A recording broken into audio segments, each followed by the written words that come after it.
چبھتا ہے تو اس کا بھی اس کو اجر دیا جاتا ہے، اس کے درجے بلند ہوتے ہیں، اس کے گناہ معاف کر دیے جاتے ہیں، اس کی خطاؤں سے درگزر کر لیا جاتا ہے، لیکن یہ مشروط ہے اس تکلیف کو صبر کے ساتھ برداشت کرنے سے۔ اگر وہ واویلا کرتا ہے، ناشکری کے کلمات کہتا ہے، تو تکلیف تو ختم نہیں ہوتی لیکن اجر زائل کر دیا جاتا ہے۔ تو اس لیے ہمیں ہر صورت کے اندر صبر کے دامن کو مضبوطی سے تھامنے کی تلقین کی گئی ہے، اور اہل ایمان کو یہ بھی سبق دیا گیا کہ جب انہیں کوئی بھی مصیبت پہنچتی ہے تو وہ کہتے ہیں انا للہ و انا الیہ راجعون، کہ ہم اسی کے ہیں اور اسی کے حضور پلٹ کے جانا ہے۔ تو یہ وہ امر ہے کہ جو ان کی طبیعت کے اندر ٹھہراؤ پیدا کرتا ہے اور ان کی زندگیوں کے اندر اللہ تعالیٰ جل شانہ پر جو یقین ہے اس کا پتہ دیتا ہے۔ اگر مصیبت کو اللہ کی طرف سے سمجھ کے، مان کے صبر کیا جائے، اس کو مقدور سمجھا جائے،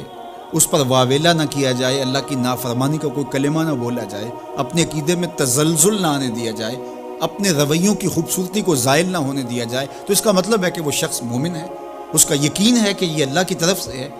تو پھر اس کے یقین کے صلے کے اندر اللہ اس کو پھر ہدایت قلب کا چراغاں نصیب کرتا ہے۔ اور فرمایا واللہ بکل شیء علیم، اور اللہ ہر شے کو جاننے والا ہے، اسے پتہ ہے کہ کسی پر مصیبت نازل کیوں کرنی ہے، اور اس مصیبت سے اس کا امتحان لینا مقصود ہے، اس کے درجوں کو بلند کرنا مقصود ہے، اس کے گناہوں کو معاف کرنا مقصود ہے، اس کو کسی آزمائش میں ڈال کر کے اس کو مزید کندن بنانا مقصود ہے، یا اس کا کیا مقصود ہے، اس کو سزا دینا مقصود ہے، یہ اسے پتہ ہے۔ تمہارا رب تمہاری طرف آنے والی جو تکلیفیں ہیں ان کے اندر ہزارہا پنہا حکمتوں سے واقف ہے۔ یہاں یہ بات بھی سمجھنے کے قابل ہے کہ جو شخص مصیبت کے آنے پر صبر اور استقامت کے ساتھ اس سے نپٹتا ہے اور اللہ پر جو اس کا یقین ہے اس میں تزلزل پیدا نہیں ہونے دیتا، کل من عند اللہ، اے محبوب فرما دیجئے جو کچھ ہے وہ تمہارے رب کی طرف سے ہے، یہ اس کا خیال اور فکر ہے کہ یہ میرے اللہ کی طرف سے ہے، تو پھر اس مصیبت کو ٹالنے والا بھی وہی ہے۔ تو اگر یہ اس کا عقیدہ پختہ تھا تو پھر وہ مالک کی دہلیز چھوڑ کے، مالک کی چوکھٹ چھوڑ کے کسی اور دہلیز پہ نہیں جائے گا، کسی اور چوکھٹ پہ نہیں جائے گا، وہ اس مصیبت کو دور کرنے والا مؤثر حقیقی اللہ کو ہی جانتا ہوگا اور اسی کے حضور دعائیں کرے گا، التجائیں کرے گا، کسی شرک کا ارتکاب نہیں کر سکتا ہے، اور وہ مالک کی دہلیز سے کبھی روح گردانی نہیں کر سکتا، بلکہ اس تکلیف کے آنے سے وہ اپنے رب کے ساتھ اور زیادہ جڑ جائے گا، اور اگر وہ صبر کرے تو یہ اس کا ایک مرتبہ ہے کہ وہ حوصلے کے ساتھ اس تکلیف کو برداشت کرے، اور دوسرا مرتبہ جو اس سے بڑھ کر ہے کہ اس پہ اللہ کی رضا کے سانچے میں اپنے آپ کو ڈھال لے کہ جے سونا میرے دکھ وچ راضی، میں سکھ نو چلے ڈاواں۔ اگر وہ اس بات پہ راضی ہے تو کوئی بات نہیں ہے، میں اس پہ راضی ہوں کہ میرے رب کی یہ رضا ہے۔ تو یہ دونوں چیزوں کا مل جانا، یا دونوں میں سے کسی ایک کا مل جانا، یہ اللہ کی طرف سے اس کو دیا گیا انعام ہے جو اس مشکل حالات میں اس کو حاصل ہوتا ہے۔ اب وہ کس کیفیت میں ہے اللہ تعالیٰ اس کو خوب جانتا ہے، کہ وہ اس پہ صبر کر رہا ہے یا اس کا اندر ڈول رہا ہے، اس کا عقیدہ کمزور تھا اور وہ کمزوری کے باعث جو ہے وہ تزلزل کا، تذبذب کا شکار ہو گیا، تو یہ تمہارا رب خوب جانتا ہے۔ تو تمہارے سینے کے اندر چھپی ہوئی کیفیت تمہارے رب کے علم میں ہے۔ توکل ایک ایسی دولت ہے کہ جو خوشحال زندگی کی ضمانت بنتی ہے۔ جب ہم اللہ پر توکل نہیں کرتے اور ہم سمجھتے ہیں یہ سب کچھ ہماری محنت کا نتیجہ ہی ہوگا، اور نتیجہ جب نہیں آتا تو پھر ہم بے چین مضطرب ہو جاتے ہیں، اور جب ہم اس پہ توکل کر لیں تو پھر ہمارا صرف اتنا ہی کام ہے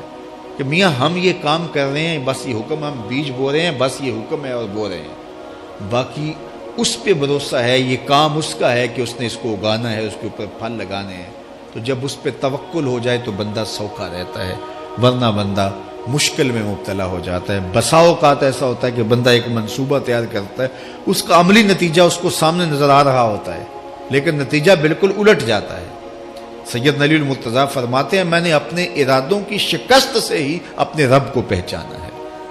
کہ میں ایک منصوبہ تراشتا ہوں کہ یہ اور یوں ہوگا اور وہ ہونا چاہیے، لیکن نتیجہ وہ نہیں آتا، تو کوئی طاقت ہے اس کا جو نتیجہ بدل دیتی ہے۔ تو بندہ اس طاقت پہ یقین کرتے، اس پہ توکل کر کے جو ہے وہ اس پہ بھروسہ کر لے تو زندگی سوکھی ہو جاتی ہے۔ مغرب میں جو اللہ پر یقین نہیں رکھتے وہ خودکشی کر لیتے ہیں کہ یہ کیوں ہو گیا، ایسا نہیں ہونا چاہیے تھا، لیکن ہم خودکشی اس لیے نہیں کرتے، ہم کہتے ہیں میرا رب جس طرح چاہے اس طرح ہی ہوتا ہے، جو اس نے طے کیا ہوا ہے وہ کر کے رہتا ہے، اس لیے تم اس پہ توکل کر لو اور اس پہ بھروسہ کرو۔ حضور علیہ الصلوۃ والسلام نے فرمایا لو انکم توکلون علی اللہ حق توکلہ، اللہ پر توکل کرنے کا جو حق ہے اگر تم وہ ادا کر دے تو فرمایا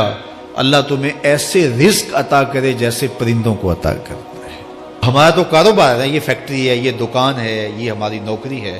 ہم نے یہاں سے کمائی کرنی ہے۔ پرندوں کا کوئی کاروبار نہیں ہوتا، کوئی نوکری نہیں ہوتی، کوئی ٹھیا، کوئی اڈا نہیں ہوتا جہاں جا کے انہوں نے رزق کے لیے کوئی آغاز کرنا ہوتا ہے،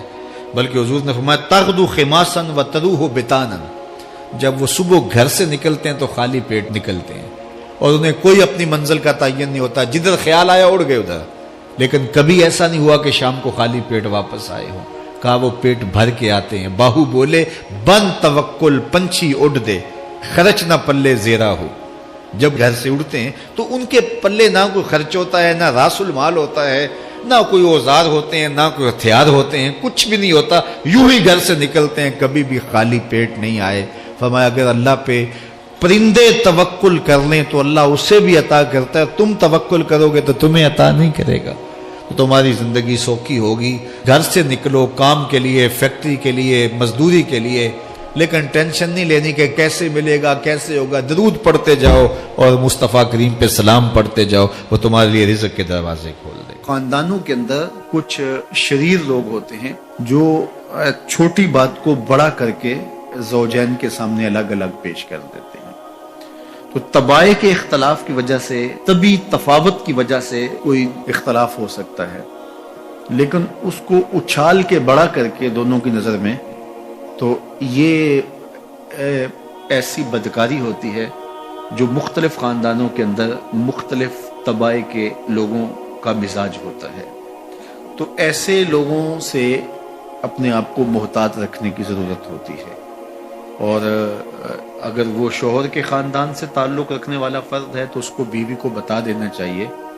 کہ یہ ہمارا اس کے رشتے کا احترام موجود ہے، لیکن ہم نے اس سے رہنا محتاط ہے، اور اگر وہ بیوی کے خاندان کا فرد ہے تو بیوی شوہر کو بتا دے کہ یہ صاحب معزز تو بہت ہیں ہمارے خاندان میں، لیکن ماشاءاللہ شریر بھی بہت ہے، ان کی مثال اس مکھی کی طرح ہے جو سارے بدن کو چھوڑ کے زخم کی جگہ پہ بیٹھتی ہے۔ کچھ لوگوں کی مثال ایسی ہوتی ہے، اچھائیاں چھوڑ دیں گے اور وہ وہاں بیٹھیں گے اور وہاں سے جو ہے وہ گندگی لے کے پھر اس کو پھیلائیں گے، لیکن آپ نے شہد کی مکھی کا مزاج بھی دیکھا ہوگا کہ وہ کڑوے رس چوس کے اس کو بھی شہد بنا ڈالتی ہے۔ تو اس طرح کے لوگ